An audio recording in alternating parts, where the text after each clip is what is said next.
भाइयों बहनों, भारत की परंपरा में कन्यादान महादान माना गया है और एक साथ 2503 कन्याओं के इस सामूहिक विवाह कार्यक्रम में कन्यादान की इस रस्म को मंच पर उपस्थित सभी जनप्रतिनिधि और अधिकारियों को देखने का अवसर प्राप्त हुआ है। और सबसे बड़ी बात यह है कि इसमें न जाति का भेद है, न मत और मजहब का भेद है, न क्षेत्र का भेद है, न भाषा का भेद है। विभागीय योजना के अंतर्गत जो भी आया उन्हें इस योजना के साथ जोड़ करके आज सामूहिक विवाह कार्यक्रम के माध्यम से यह एक पवित्र कार्यक्रम को समाज में जागरूकता की दृष्टि से और उन कन्याओं के बारे में जिनके अभिभावक इस बात के लिए चिंतित होते थे कि शादी में खर्च होने वाली इतनी बड़ी रकम कहां से लेके आएंगे, प्रदेश सरकार के श्रम और सेवायोजन विभाग ने इस पूरे कार्यक्रम को इतने भव्य तरीके से संपन्न किया है। यह अभिनंदनीय है और मैं इस अवसर पर आप सभी वर वधू पक्ष से जुड़े हुए सभी अतिथियों का इस अवसर पर जिन भी गणमान्य नागरिकों की उपस्थिति है उन सबका प्रदेश सरकार की ओर से हृदय से अभिनंदन करता हूं, स्वागत करता हूं। भाइयों बहनों, 2017 के पहले भी ये विभाग था, लेकिन तब शासन की योजना का लाभ गरीब को नहीं मिल पाता था, मजदूर को नहीं मिल पाता था, किसान को नहीं मिल पाता था, युवा को नहीं मिल पाता था। 2017 के बाद आपने प्रदेश के अंदर देखा होगा, हर गरीब को शासन की योजना के साथ जोड़ करके उन्हें योजनाओं का लाभ प्रदान किया जा रहा है। चाहे वह हर गरीब के घर में शौचालय बनाने का कार्यक्रम हो, हर गरीब को प्रधानमंत्री आवास योजना या मुख्यमंत्री आवास योजना के साथ जोड़ने का कार्यक्रम हो, चाहे वह गरीब के घर में विद्युत के कनेक्शन उपलब्ध करवाने का कार्यक्रम हो, चाहे वह किसानों की उपज को खरीदने की कार्रवाई हो, या फिर 5 लाख रुपए की आयुष्मान भारत योजना या मुख्यमंत्री जन आरोग्य योजना का लाभ हर एक उस व्यक्ति को जो पात्रता की श्रेणी में आता है उसको उपलब्ध करवाने का कार्य हो। केंद्र और प्रदेश सरकार इन सभी कार्यक्रमों को व्यवस्थित रूप में लेकर के आगे चल रही है। दोनों सरकारों का एजेंडा एक ही है और वह है विकास हर गांव तक पहुंचना चाहिए, हर गरीब का उत्थान होना चाहिए, हर किसान शासन की योजना के साथ जुड़ना चाहिए, हर नौजवान नौकरी और रोजगार के साथ जुड़ना चाहिए और हर महिला को सुरक्षा की गारंटी हर हाल में मिलनी ही चाहिए। और ये दोनों सरकारें जब इस अभियान के साथ आगे बढ़ रही हैं तो आज उसका परिणाम है कि प्रदेश में भी 43 लाख गरीबों के आवास बने, 2,61,00,000 गरीबों के लिए प्रदेश के अंदर एक शौचालय बन गए, 1,40,00,000 गरीबों को निःशुल्क विद्युत कनेक्शन मिल गए, 1,56,00,000 गरीबों के पास रसोई गैस के सिलेंडर पहुंच गए। 90 लाख लोगों को निराश्रित महिला पेंशन, वृद्धावस्था पेंशन और दिव्यांग जन पेंशन का लाभ दिया जा रहा है। 2,54,00,000 किसानों को प्रधानमंत्री किसान सम्मान निधि का लाभ दिया जा रहा है।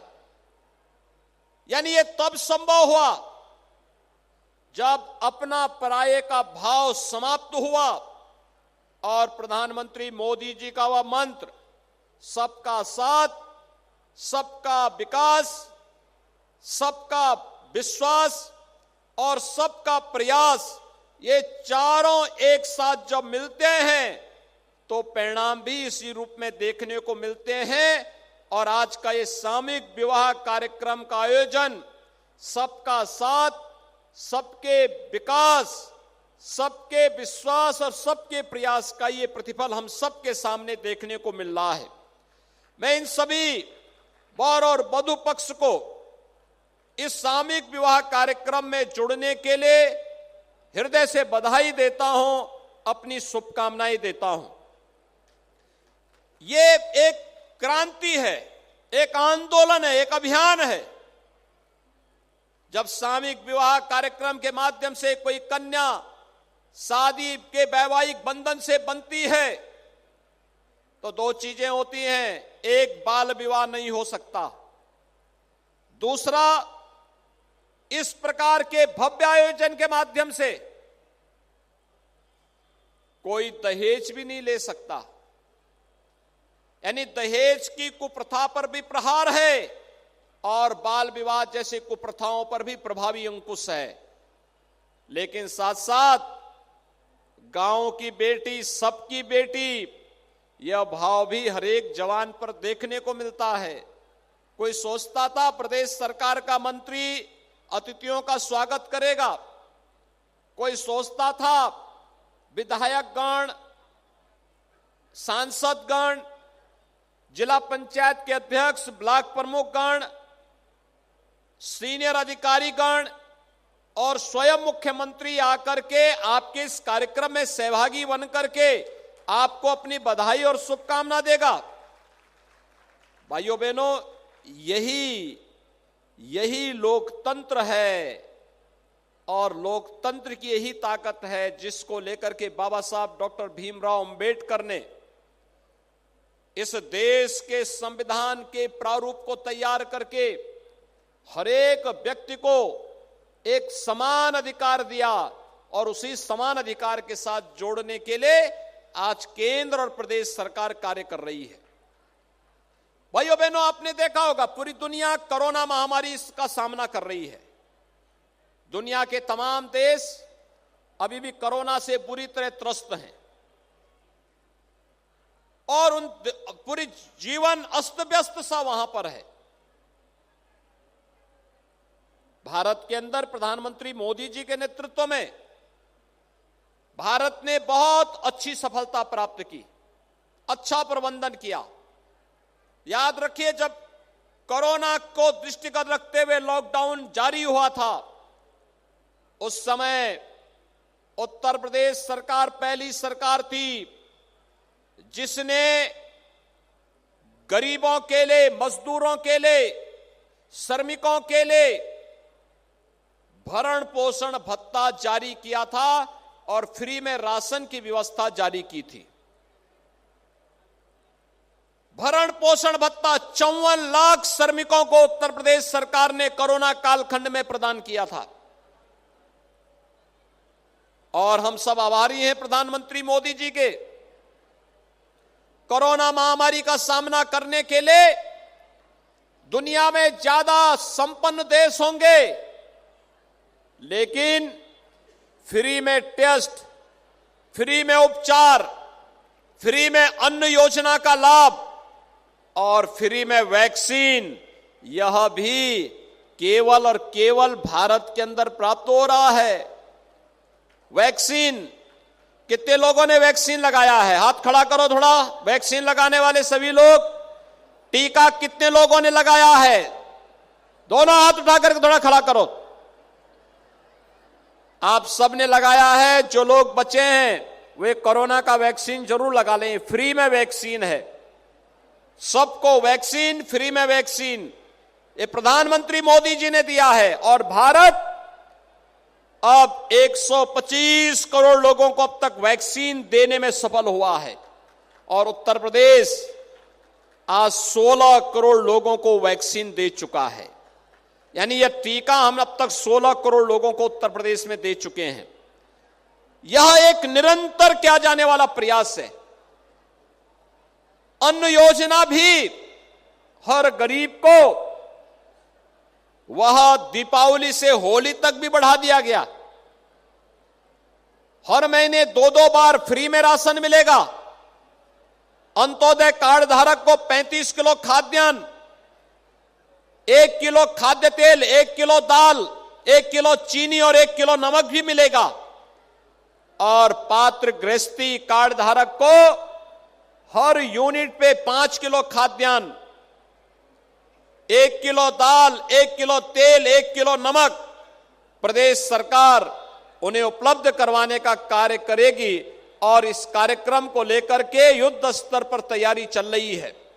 और आज तो हमारे श्रमिक भाइयों के लिए, नौकरी पेशा करने वाले लोगों के लिए सरकार ने एक और योजना चलाई है। केंद्र सरकार ने national portability system, national portability के माध्यम से कुशीनगर का श्रमिक अगर वह लखनऊ या आगरा में अपने लिए राशन निकालना चाहता है तो कुशीनगर का वह श्रमिक अपने उस राशन कार्ड का उपयोग आगरा में भी कर सकता है, गाजियाबाद में भी कर सकता है, दिल्ली में भी कर सकता है, मुंबई में भी कर सकता है और चेन्नई में भी कर सकता है। उसको खाद्यान्न के लिए कहीं लाले नहीं पड़ेंगे, हर जगह उससे उसको खाद्यान्न उपलब्ध हो जाएगा।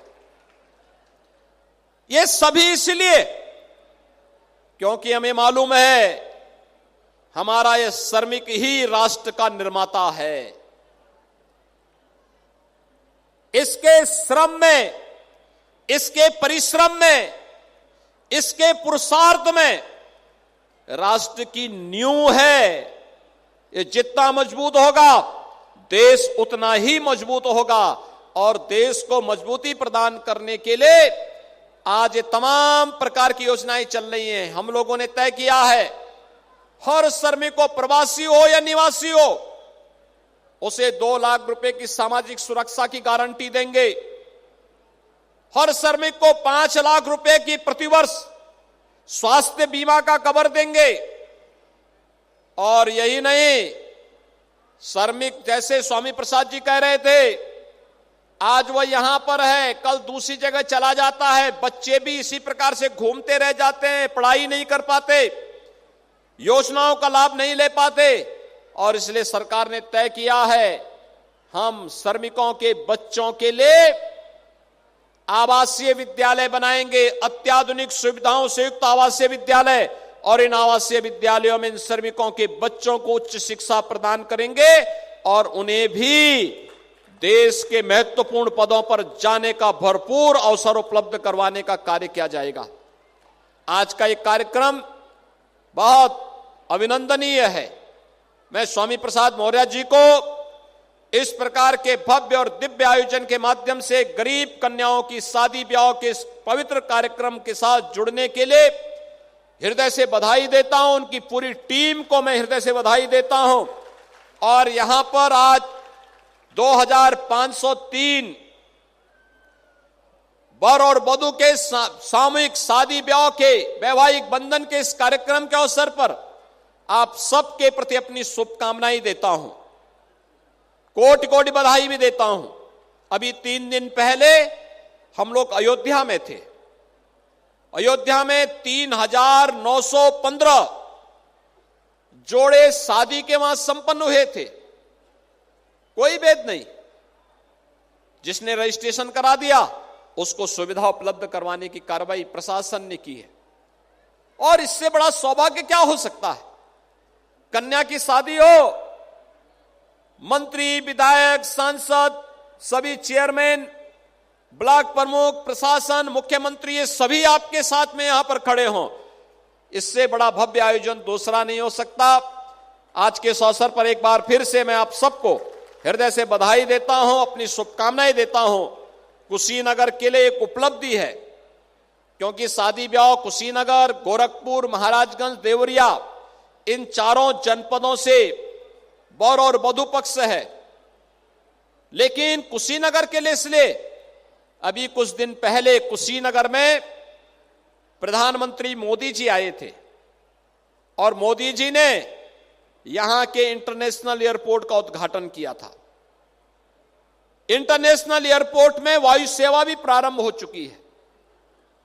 और भाइयों बहनों, एक मेडिकल कॉलेज भी कुशीनगर में बनने जा रहा है। मेडिकल कॉलेज, ये मेडिकल कॉलेज भी कुशीनगर की शान का प्रतीक होगा। इस मेडिकल कॉलेज के माध्यम से विशेषज्ञ स्वास्थ्य सुविधाएं यहां के लोगों को प्राप्त होंगी। विकास उतनी ही मजबूती के साथ आगे बढ़ता हुआ दिखाई दे रहा है और आज का यह कार्यक्रम उसी खुशहाली का एक प्रतीक है।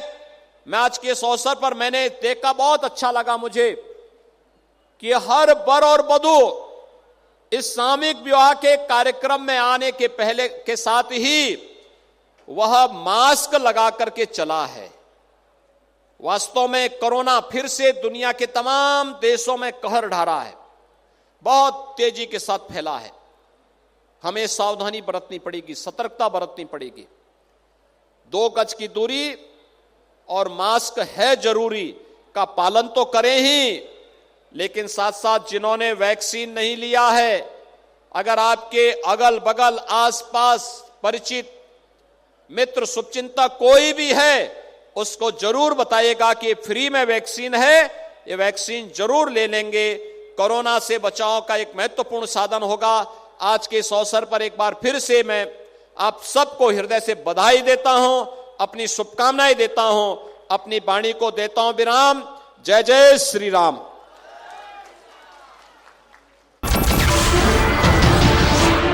नमस्कार, मैं हूं मानक गुप्ता।